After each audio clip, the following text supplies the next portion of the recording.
एक बार बादशाह अकबर ने अपनी बेगम साहिबा के लिए एक हीरो से जड़ा बहुत ही सुंदर हार बनवाया। बेगम को यह हार बहुत पसंद आया। वो इसे बड़े संभाल कर रखती थी। एक दिन बेगम साहिबा नहाने के लिए गई तो उन्होंने वह हार उतार कर एक अलमारी में रख दिया। जब वह नहा कर आए तो उन्हें वह हार नहीं मिला। बेगम ने सारी बात बादशाह अकबर को बतलाई। अकबर ने अपने सैनिकों को बुलाकर हार ढूंढने के लिए कहा। अकबर के सैनिकों ने राजमहल का चप्पा चप्पा छान मारा परंतु हार नहीं मिला।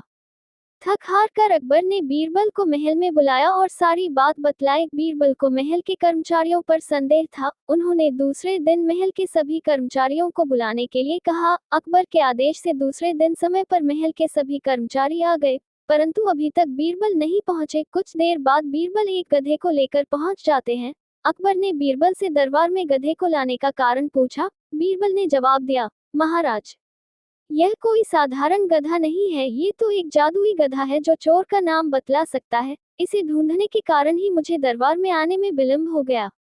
अकबर ने पूछा, यह एक गधा है और चोर का नाम कैसे बतला सकता है? उद्धरण चिन्ह। बीरबल ने जवाब दिया, जहां पनाह। जब कोई चोर इसकी पूंछ पकड़कर जोर से कुछ बोलेगा तो उसके स्पर्श से यह जान जाएगा चोर कौन है।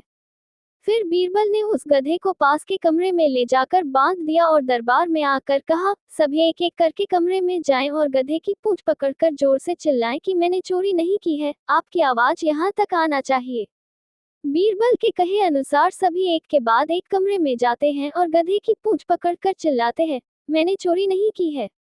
जब ये कार्य पूर्ण हो जाता है तब बीरबल सभी के पास जाकर उनके हाथ खुलवाते हैं और उसे सूंघते हैं। इस प्रकार सूंघते सूंघते एक कर्मचारी के पास जाकर उसके हाथ सूंघकर बीरबल कहते हैं, शहंशाह, इसी ने चोरी की है। अकबर ने पूछा, तुम इतने भरोसे से कैसे कह सकते ही कि इसी ने चोरी की है? उद्धरण चिन्ह। बीरबल बोले, बादशाह, यह कोई जादुई गधा नहीं है बल्कि एक साधारण सा गधा है। मैंने इसकी पूंछ में एक खुशबूदार पदार्थ लगा दिया था। जिन कर्मचारियों ने चोरी नहीं की थी उन्होंने इसकी पूंछ पकड़ी और उन सभी की हथेलियों से उस पदार्थ की खुशबू आ रही थी, जबकि इसने डर के कारण गधे की पूंछ नहीं पकड़ी थी और इसकी हथेली से खुशबू नहीं आ रही है। हमेशा की तरह बादशाह अकबर बीरबल की चतुराई से बहुत खुश हुए और उन्हें बहुत सा इनाम भी दिया।